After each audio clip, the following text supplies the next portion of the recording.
Добар ден, драги ученици, и добродојдовте на нова видео лекција по граѓанско образование за 9 оделение. Денес ќе зборуваме за владење на правото и правната држава. На крајот на оваа видео лекција треба да ги совладате целите и задачите предвидени за оваа наставна единица, а тие се следните. Ученикот го објаснува поимот правна држава и набројува карактеристики на правна држава. Ученикот го идентификува штетното влијание на корупцијата за развојот на личноста, групата и општеството. Ученикот анализира механизми за спречување на корупцијата и заштита од коруптивни дејства.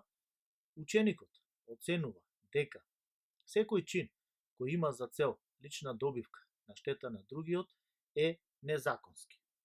Сега ќе ви поставам едно прашање. Дали некогаш сте рекле или помислиле не е фер?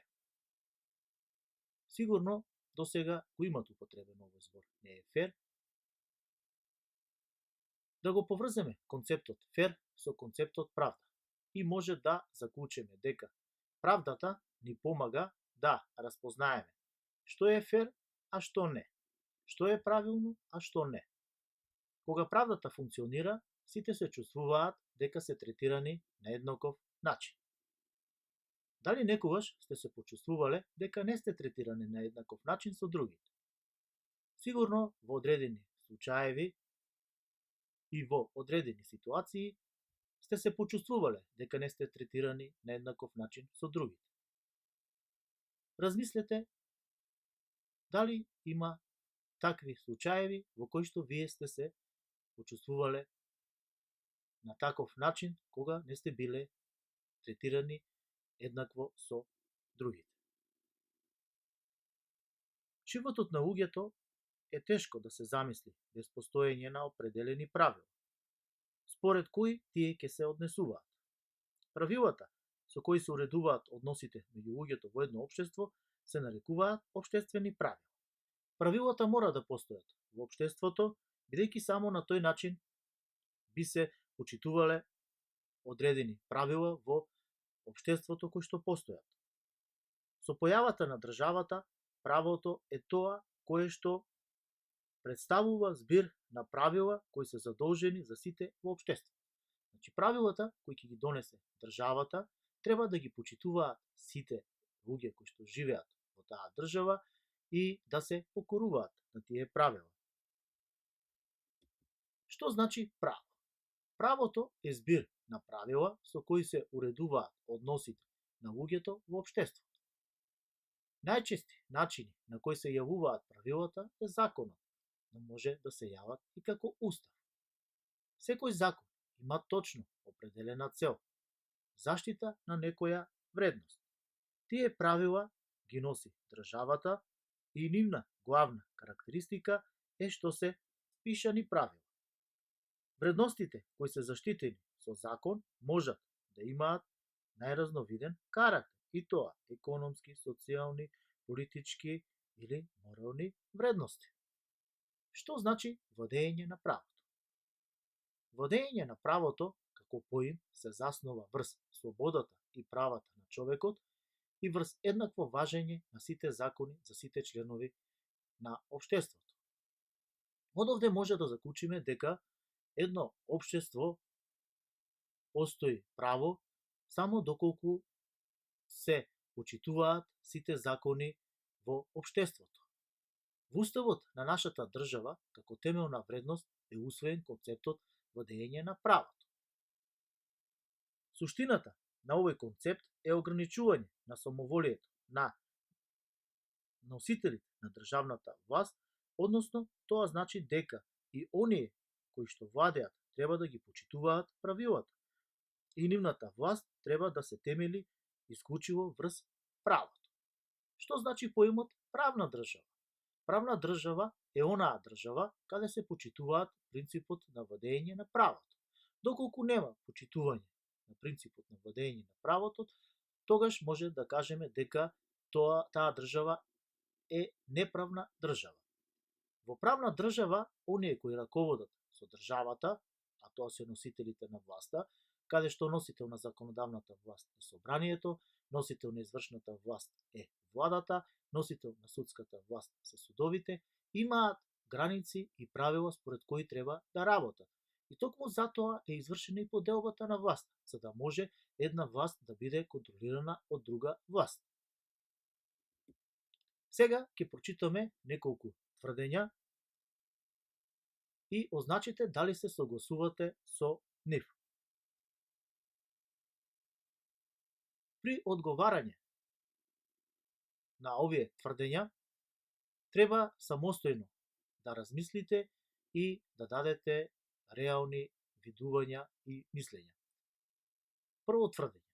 Законите мора секогаш да се почитуваат, дури и кога тоа представува проблем за вас лично. Дали се согласувате или не се согласувате. Второ тврдење. Никогаш не би му помогнала на пријател-пријателка, ако тоа значи да прекршам закон. Се согласувам, не се согласувам. Прекршувањето на правилата не е страшно, ако ги олеснува или скратува вообичаените процедури. Се согласувам, не се согласувам. Сега следи активност за вас ученици. Замислете како треба да функционира една правна држава. Значи, што се треба да поседува една држава за да биде таа правна. Ве молам, размислете и вашето мислење може да го запишете во тетрадка. Меѓутоа, при размислувањето, тоа да биде ваше лично мислење, ваше лично видување. Дали сте слушнале за зборот корупција? Не секогаш во една демократска држава се успева да се обезбеди владење на правото во целост. Еден од најтешките облици на загрозување на правната држава се смета корупцијата. Што значи корупција? Поимот корупција потекнува од латинскиот термин corruptio, кој се преведува како подкупување или подмитување, расипаност или расипување, трулење и распаѓање како процес. Од ова може да заклучиме дека корупцијата влијае штетно на општеството и може да доведе до распаѓање на самото општество. Под корупција денес се подразбира злоупотреба на функција и службена pomoć за остварување на каква било лична корист или корист за друг. Корупцијата има различни форми, но секогаш е со цел да се придобие некоја незаконска корист за себе или за друг. Најчести форми на корупција се подкуп или мито, непотизам. Што значи тоа непотизам? Непотизам значи фаворизирање на роднини или пријатели за функции или работни места, не водејќи сметка за стручноста.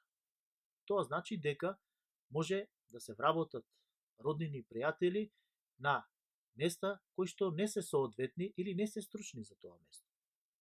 Понатаму, други форми на корупција се проневера на државни финансиски средства, злоупотреба на службената позиција и многу други форми. Затоа, државните функционери и други службени лица треба да се придржуваат до одредени етички стандарди и принципи. А тоа значи дека во своето работење треба да бидат професионални, пристојни, сервисно ориентирани кон граѓаните и да се однесуваат со почит кон вработените. Затоа, на ниво на секоја институција се носат етички кодекси кои треба да се почитуваат. Дали во нашата држава има институција која е одговорна за спречување на корупцијата? Да, во Република Северна Македонија постои државна комисија за спречување на корупција, која е самостојна и независна институција. Сега повторно ќе ви зададам една задача, ученици, која што ќе треба да ја прочитате и да одговорите колку се согласувате со секоја од дадените изјави. Се разбира, може видеото да го стопирате и да одговарате на дадените изјави. Прва изјава. Корупција е земање пари за да се заврши некоја работа. Дали оваа изјава е целосно точна, деумно точна или неточна? Втора изјава. Корупција е кога градоначалникот работи за личен интерес. Дали ова изјава е целосно точна, деумно точна или неточна? Трета изјава. За да има корупција, мора да има размена на пари. Дали ова изјава е целосно точна, деумно точна или неточна? За да има корупција, мора да е вмешан избран политичар или политичарка. Дали ова изјава е целосно точна, деумно точна или неточна? Корупција е нудење пари за да се заврши некоја работа. Дали оваа изјава е целосно точна, деумно точна или неточна? Подарок на општински службеник, откако ќе помогне да завршите некоја работа побрзо, подошто во регуларната процедура, не може да се смета за корупција. Дали ова тврдење е целосно точно, деумно точно или неточно? Нема корупција доколку со остварување на личниот интерес никому не е нанесена директна штета. Дали ова тврдење е целосно точно, деумно точно или неточно? Се надевам дека ова видеолекција ви беше интересна и успеавме да ги постигнеме предвидените цели и задачи за оваа наставна единица. Ви благодарам за вниманието. Довидување.